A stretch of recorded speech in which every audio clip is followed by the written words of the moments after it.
नमस्कार, चरक उद्घोष चैनल में आप सभी का स्वागत है। आज हम स्नेह अध्याय में आगे चर्चा करेंगे। आगे का अध्याय हम आगे लेते हैं। हम 20वें नंबर श्लोक से आगे बढ़ेंगे और आज हम पढ़ेंगे कि अगर अनुचित काल में स्नेहपान किया जाए तो पिछले लेक्चर में हमने यहाँ तक किया था कि किस समय जो है वो स्नेहपान करना चाहिए। जैसे वात पित्त की अधिकता में पुरुष को जो है वो रात्रि में सायंकाल में स्नेह पिए और उष्ण ऋतु में वो रात्रि में स्नेहपान करे। और इस तरह से कफ की अधिकता होने पर शीतकाल में हेमंत ऋतु में वह दिन में जो है वो सेवन करे। तो यदि इन कालों में सेवन नहीं किया जाता है तो क्या क्या उसके नुकसान हो सकते हैं, इसके विषय में हम आज चर्चा करेंगे, आज पढ़ेंगे।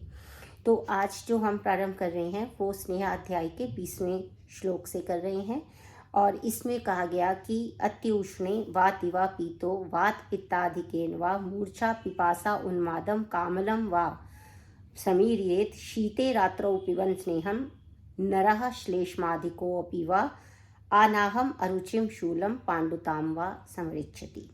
यानी कि अगर वात पित्त की अधिकता वाला व्यक्ति जो है, जिसको कि दिन में कहा था, अगर वो पुरुष अतिउष्ण काल में ग्रीष्म ऋतु में या दिन में सेवन कर लेता है तो क्या होता है, उसको मूर्छा होती है, तृष्णा पिपासा होती है, उन्माद जैसे लक्षण आ सकते हैं और कामला रोग उत्पन्न होता है। इसी तरह से अगर शीत ऋतु में शीतकाल में श्लेष्मा की अधिकता वाला व्यक्ति भी रात्रि में स्नेहपान कर लेता है तो उसको क्या क्या होता है, अनाह होता है, अरुचि होती है, शूल होते हैं और पांडु रोग हो सकते हैं। इस तरह से यहाँ पर ये बताया गया कि स्नेह में अगर जो समय पर स्नेह का पान न किया जाए तो उससे क्या क्या हानि हो सकती है। क्योंकि हम जानते हैं कि जब भी हम कोई व्याधि में चिकित्सा कर रहे होते हैं तो उसमें न केवल उचित औषधि का जो है चयन करना महत्वपूर्ण होता है, अपितु उसके साथ साथ ये भी महत्वपूर्ण हो जाता है कि उसको किस प्रकार से किस समय में काल के अनुरूप कैसे दिया गया है, इसका एक बहुत ही महत्व होता है। और इसलिए आचार्य चरक कहीं पर भी किसी भी प्रकार का संदेह ना छोड़ते हुए वो पूरी तरह से इस बात को स्पष्ट करते हुए चलते हैं कि कब किसका उपयोग करना चाहिए। तो इसके बाद में आता है कि अगर हम स्नेहपान जो है कालानुरूप भी करें, लेकिन फिर ये है कि स्नेहपान का जो हमारा अनुपान क्या होना चाहिए, यानी किस उसके बाद हमें क्या लेना चाहिए। अनु अर्थात पश्चात और पान अर्थात क्या पीना चाहिए, किसके साथ लेना चाहिए। तो उस विषय में उन्होंने बताया, जलम उष्णम घृते पेयम, घी पीने पर गर्म जल का अनुपान करना है। कोई भी घी पीते हैं तो उसके बाद गर्म जल का अनुपान करना है।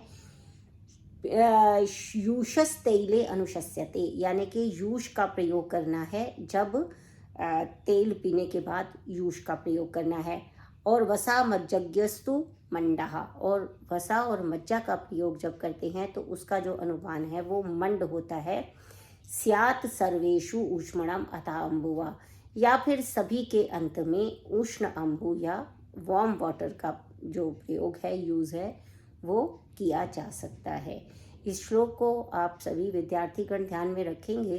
ये MCQs में भी कई बार पूछा जाता है कि घृत का अनुपान क्या होता है, वसा मज्जा का क्या होता है, तेल का क्या होता है, तो आपको ये ध्यान में रहना चाहिए। इसके बाद में उन्होंने जो है 24 प्रविचारणाओं का वर्णन किया है। यहाँ पर केवल स्नेह शब्द का या कल्पना शब्द का प्रयोग ना करके उन्होंने प्रविचारणा शब्द का प्रयोग किया।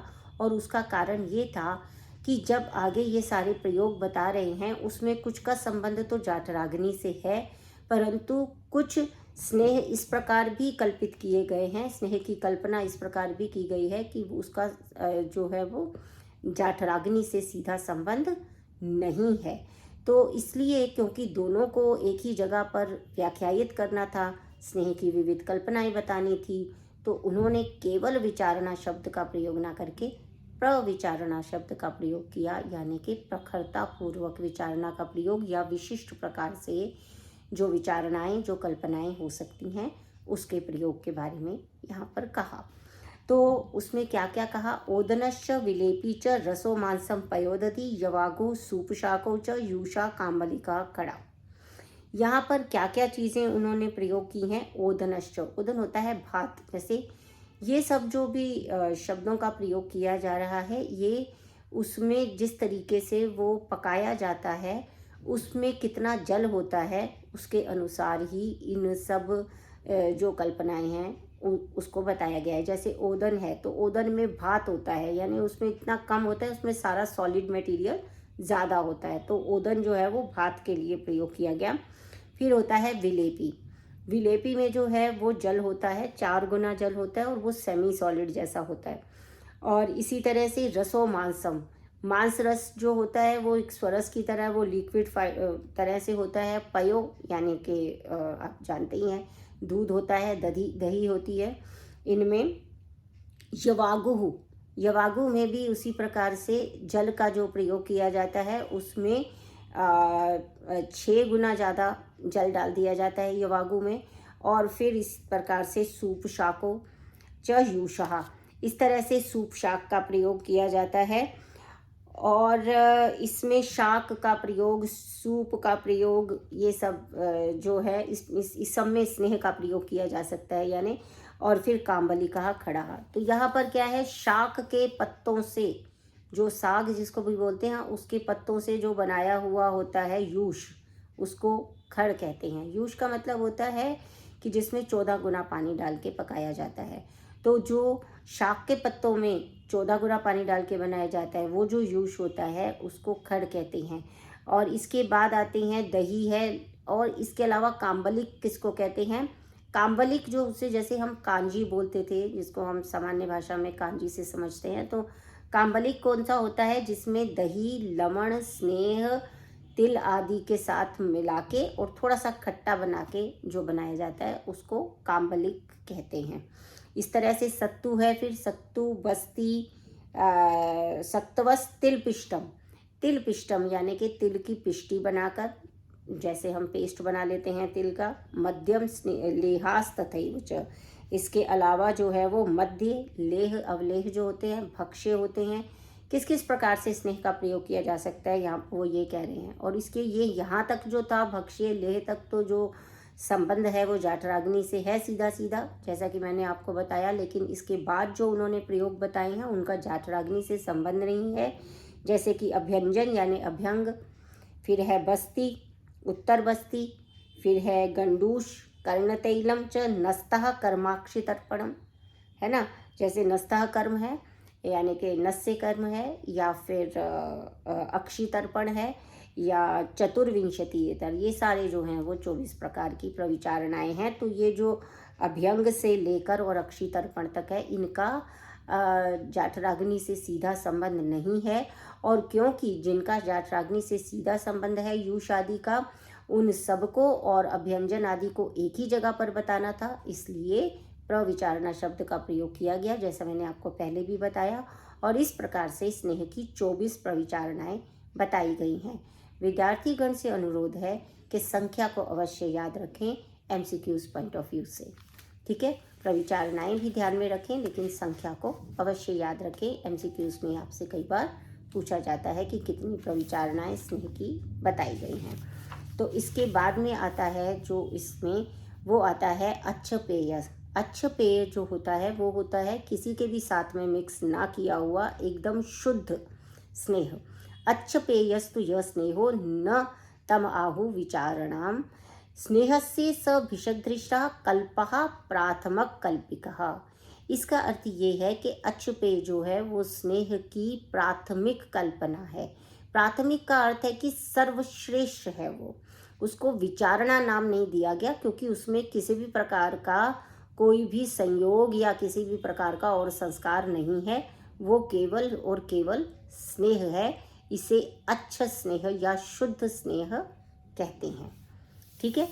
और इसमें क्या होता है कि ये जो प्रयोग है, मतलब इसमें इस स्नेह का जो प्रयोग है इसका कोई विकल्प नहीं है, और विशिष्ट अवस्थाओं में ही अच्छा स्नेह का प्रयोग किया जाता है, जहाँ पर किसी भी और प्रकार की विचारणा या उसके साथ में किसी और चीज़ का संयोग नहीं किया जाता है।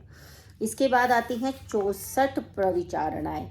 ये जो प्रविचारणाएं पहले जो थी वो 24 प्रविचारणाएं थी, अब ये 64 प्रविचारणाएं हैं। अब 64 प्रविचारणाएं का क्या मतलब हुआ? अब यहाँ पर रसों के अनुसार, जैसे षड्रस होते हैं हमारे, उसके अनुसार उनके साथ में जो स्नेह का प्रयोग किया जा सकता है, उसके अनुसार कम्बिनेशन परम्यूटेशंस, आप सब लोग जानते हैं, अपने मैथमेटिक्स पढ़ा है कि 6 होते हैं वो एक दूसरे से मिलते हैं, 2-2 मिलेंगे, 3-3 मिलेंगे, 4-4 मिलेंगे, 5-5 मिलेंगे, इस तरीके से जो संबंध होता है वो जो है वो आपका कहलाता है प्रविचारणा। वो कम्बिनेशन है, समास है या व्यास है ना। समास कहते हैं कम्बिनेशन और फिर व्यास कहते हैं परम्यूटेशंस को। तो इस तरह से यहाँ पर बताया, रसैश्च उपहिता स्नेहा समास व्यास योगी भी षड्भिः त्रिषष्टिधा संख्यां प्राप्नोति एकश्च केवलः एवं एतश्चु चतुष्षष्टि स्नेहानां प्रविचारणा ओकः ऋतु व्याधि पुरुषान् प्रयोज्य जानता भवेत्। अर्थात यहाँ पर उन्होंने ये बताया कि ये जो रस होते हैं, 6 रसों के परस्पर मेलक के रूप में रसैश्च उपहिता समास रूप से या पृथक पृथक रूप से स्नेह जो होते हैं वो 63 प्रकार के होते हैं, और एक 64वां जो होता है वो हमारा अच्छे स्नेह है, जिसको कि मिला लिया जाता है। ये किस किस तरीके से कम्बिनेशन और परम्यूटेशन होते हैं, इसके बारे में 26वां जो अध्याय आएगा आत्रेय भद्र काव्य, उसमें रसों के अनुसार, द्रव्यों के अनुसार जो त्रिषष्टि भेद हैं, उसमें भी जो ये रस हैं उनके अनुसार वो बताए गए हैं। तो कैसे होता है कि 2-2 जब रस एक जो 2-2 रस मिलते हैं तो उसमें 15 संयोग बन जाते हैं। फिर जब 3-3 रस मिलते हैं तो उसमें 20 संयोग बन जाते हैं। फिर 4 जब मिलते हैं तो उसमें भी 15 बन जाते हैं।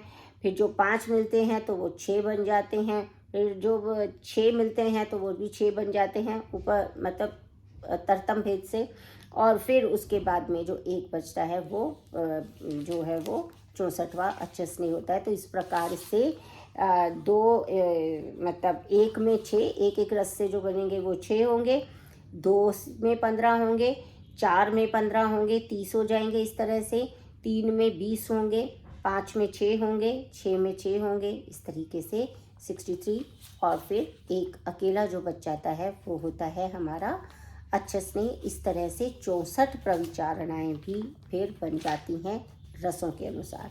तो इस संख्या को भी जो स्टूडेंट्स हैं, जो विद्यार्थीगण हैं, वो ध्यान में रखेंगे कि जो स्नेह की प्रविचारणाएँ हैं वो तो 24 हैं, लेकिन रस के अनुसार जब उसकी प्रविचारणाएँ होंगी तो वो कितनी होंगी? 64 होंगी। ठीक है, तो ये कम्बिनेशन परम्यूटेशंस आप अपने हिसाब से आप उसको पढ़ सकते हैं। इसके बाद आता है कि स्नेह की मात्रा का निर्धारण कैसे किया जाता है। स्नेह की 3 मात्राएं होती हैं, उन्होंने बताया है कैसे। अहोरात्रम अह कृष्णम अर्धाहम च प्रतीक्षते प्रधाना मध्यमा ह्रस्वा स्नेह मात्रा जराम प्रति।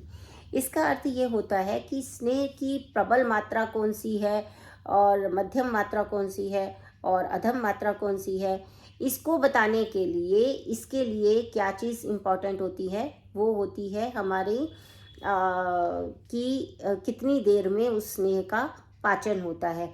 अगर एक स्नेह जो है वो अहोरात्र में यानी पूरे दिन रात में जो स्नेह 24 घंटे में पाक को प्राप्त होता है तो इसका मतलब वो उत्तम मात्रा है। और एक सिर्फ दिन में हो जाता है यानी 12 घंटे में हो जाता है तो वो मध्यम मात्रा है। और अगर जो वो 6 ही घंटे में हो जाता है तो वो ह्रस्व मात्रा बताई गई है। तो उत्तम, मध्यम और ह्रस्व, इस तरह से स्नेह की 3 मात्राएं बताई गई हैं। तासाम इति तिस्रः समुद्दिष्टा मात्रा स्नेहस्य मानतः, इस तरह से 3 प्रकार से बताई गई हैं। तासाम प्रयोगान वक्ष्यामि पुरुषम पुरुषम प्रति, ये प्रति पुरुष को देखकर ही हमें जो है मात्रा का निर्धारण करना होता है। हम पहले भी पहला जो अध्याय हम पढ़ चुके हैं उसमें भी उन्होंने स्पष्ट रूप से बताया कि जो भिषग पुरुषम पुरुषम वीक्ष्य, प्रत्येक पुरुष का जो प्रकृति आदि है उसका एनालिसिस पहले करके, पहले समझ के जो व्यक्ति जानता है और उसके अनुसार जो व्यक्ति औषधि का प्रयोग कर पाता है वही उत्तम भिषक कहलाता है।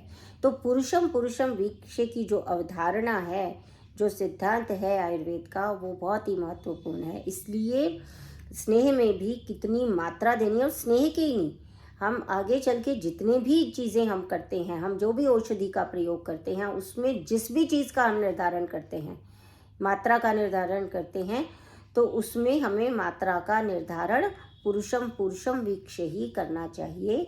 ऐसा आयुर्वेद का एक सिद्धांत है, और जो कि बहुत ही विलक्षण है, यूनिक सिद्धांत है।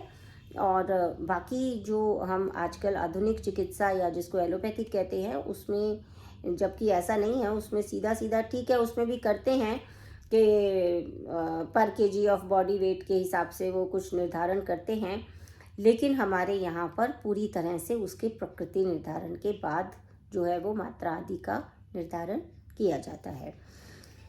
तो इसके बाद क्या होता है, प्रभूत स्नेह नित्या तासाम। अब किस किस को, अब प्रधान मात्रा किसको सेवन करनी है उसके विषय में बता रहे हैं कि प्रभूत स्नेह नित्या ये क्षुत पिपासा सहा नरा पावकश्च उत्तम बलो येषाम ये च उत्तमा बले गुलमिना सर्पदष्टाश्च विसर्पो उपहताश्च ये उन्मत्ता कृच्छ मूत्राश्च गाढ़ वर्चस एवच। इसका अभिप्राय ये हुआ किस किस को हमें जो है वो मात्रा, उत्तम मात्रा देनी चाहिए। विद्यार्थीगण से मेरा अनुरोध है, एक एक शब्द पे एक एक नंबर डाल लीजिए, ठीक है ना। जैसे पहला प्रभूत स्नेह नित्या, जो प्रतिदिन बहुत सारे स्नेह का सेवन करते रहते हैं। नंबर 1 क्षुत पिपासा सहा नरा, जो पुरुष जो है भूख और प्यास को, क्षुत पिपासा सहा नरा, जो भूख और प्यास को अच्छे से सहन कर सकते हैं। फिर पावकश्च उत्तम बलो, अब जिनकी जो जाठराग्नि है, अग्नि जो है वो उत्तम बल वाली है, और जिनके अंदर वैसे भी व्यक्ति भी जो है वो उत्तम बल वाला है, ठीक है। और क्या क्या है, गुलमिनहा, गुल्म रोगी, सर्पदृष्टाश्च, जिसे सर्प ने काटा हो या किसी भी प्रकार का जो भी पॉइजनस होता है, कोई डंक मार दिया कुछ भी है तो उसको हमें ले लेना चाहिए, इसमें केवल सर्प की ही बात नहीं है, काटा हुआ हो। विसर्प उपहताश्चर्य, विसर्प एक व्याधि होती है और एरिसिप्लास भी जिसको कहते हैं, और ये स्किन से रिलेटेड व्याधि होती हैं। तो ये जो है वो सर्प की गति से शरीर के ऊपर उसमें पैचेस बन जाते हैं, इसलिए उसको विसर्प कहा जाता है। वो आगे आप चल के जब और आगे चरक संहिता पढ़ेंगे तो धीरे धीरे इन जो सारी व्याधियां हैं इनके विषय में भी डिटेल में आप पढ़ते चलेंगे। तो यहाँ पर इन्होंने ये बताया है कि ये उन्मत्त होते हैं, और इसके अलावा उन्मत्ता मूत्र कृच्छाश्च गाढ़ वर्चसा, ये बच्चे जो उन्मत्त है यानी उन्माद रोग से ग्रसित हैं, या फिर उनको जो है वो मूत्र कृच्छ जिनको हुआ है, यानी कि मूत्र कठिनता से आ रहा है, पेनफुल मिक्चुरेशन है, या जिसे हम डिसमिक्चूरिया कहते हैं वो है। तो उसमें क्या है कि पेनफुल मिक्चुरेशन या फिर जो है वो डिफ़िकल्ट मिक्चुरेशन है, तो उसमें भी, और गाढ़ वर्चसा यानी कि जो कॉन्स्टिपेटेड बावल वाले लोग हैं उनको भी पिबेत उत्तमा मात्रा तस्या पाने गुणाक्षिणु, उसका जो ये ऐसे सारे लोग हैं इनको उत्तम मात्रा में सेवन करना चाहिए। और सॉरी, इसके बाद वो कहते हैं कि उत्तम मात्रा में सेवन किया है तो इसके बाद क्या करना है कि इसके बाद में क्या क्या लाभ उसके होते हैं। पिबेयुर उत्तमत पाने गुणाक्षिणु, अब उसके तुम गुण सुनो, क्या क्या गुण हैं। विकारात चम्यात तेषाम शीघ्रम सम्यक प्रयोजिता, सबसे पहले क्या गुण है उसका कि स्नेह की प्रधान मात्रा पीने वाले के जो है भली प्रकार से प्रयुक्त होने पर शीघ्र ही रोगों को शीघ्रम सम्यक प्रयोजिता, सम्यक रूप से अगर स्नेह की उत्तम मात्रा का सेवन वहाँ करवाया जाए जो कि उत्तम मात्रा सेवन करने के योग्य है, तो शीघ्र ही रोगों का नाश होता है। इस प्रकार की गई जो है वो होती है। और क्या करती है, दोषानुकर्षिणी मात्रा सर्व मार्गानुसारिणी, क्या करती है? दोषों का अनुकर्षण खींच कर लाने वाली होती है ये मात्रा। शरीर से दोषों का आकर्षण करके यानी खींच के लाने वाली ये मात्रा होती है। सर्व मार्गानुसारिणी, शरीर के सभी मार्गों का अनुसरण करने वाली होती है। और क्या करती है? बल्या, बल प्रदान करती है। पुनर्नवकरी, शरीर में रिजुविनेशन लाती है, ठीक है ना। पुनर्बल, जैसे कि उसको बलवर्धक है। और सॉरी, पुनर्नवकारी शरीर इंद्रिय चेतसाम, शरीर इंद्रिय और चित्त और मन को फिर से प्रसन्न करने वाली, नवीन चेतना प्रदान करने वाली होती है उत्तम मात्रा, ठीक है।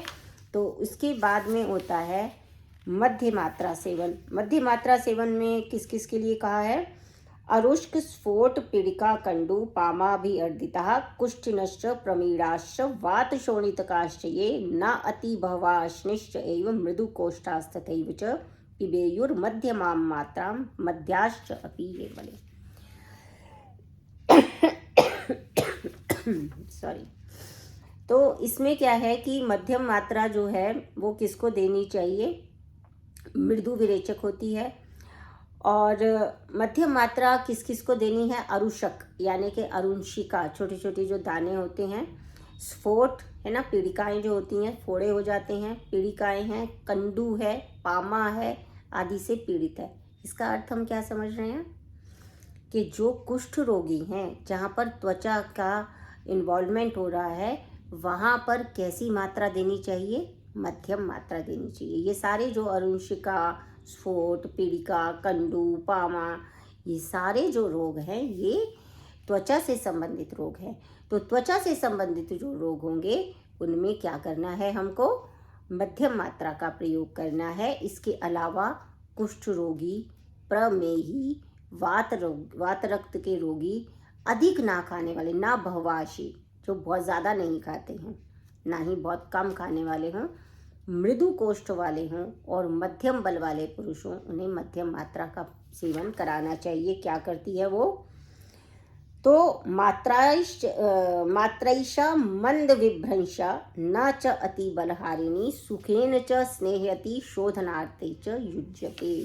तो ये बहुत ही महत्वपूर्ण है। यहाँ पे मंद भ्रंशा नाम का जो विभ्रंशा जो शब्द आया है वो भी एमसीक्यूज के लिए महत्वपूर्ण शब्द है। इसको आप अंडरलाइन करके रख सकते हैं। मध्यम मात्रा जो है वो संशोधन के लिए प्रयोग की जाती है और इसको, ये मध्यम मात्रा का सेवन संशोधन के लिए है, शरीर के शोधन में ये हितकारी है और ये मृदु विरेचक होती है, ठीक है। नाच अति बलहारिणी, बहुत ज़्यादा बल का हरण करने वाली नहीं होती है। सुखेन च स्नेहति, सुखपूर्वक शरीर का स्नेहन करती है। और शोधनार्थे च युज्यते, शोधन के लिए प्रयोग में लाई जाती है। तो स्नेह की जो मध्यम मात्रा है उसे मंद विभ्रंशा कहते हैं। मंद विभ्रंशा कहने का अर्थ ये है कि ये बहुत ज़्यादा उपद्रव करने वाली नहीं होती है। मंद विभ्रंशा यानी थोड़ा बहुत अगर कष्ट जो है वो बहुत कम देने वाली होती है, ठीक है ना। तो इस बात को हमें समझना चाहिए। मंद विभ्रंशा शब्द को आपको विशेष रूप से ध्यान में रखना है, ठीक है। तो इसके आगे हम अगले व्याख्यान में चर्चा करेंगे। तब तक के लिए आप पढ़ते रहिए और जिन श्लोक पे या जिन शब्दों पर मैं आपका ध्यान आकर्षित करती हूँ उस पर विशेष रूप से ध्यान रखिए, आपको लाभ होगा। बहुत बहुत धन्यवाद।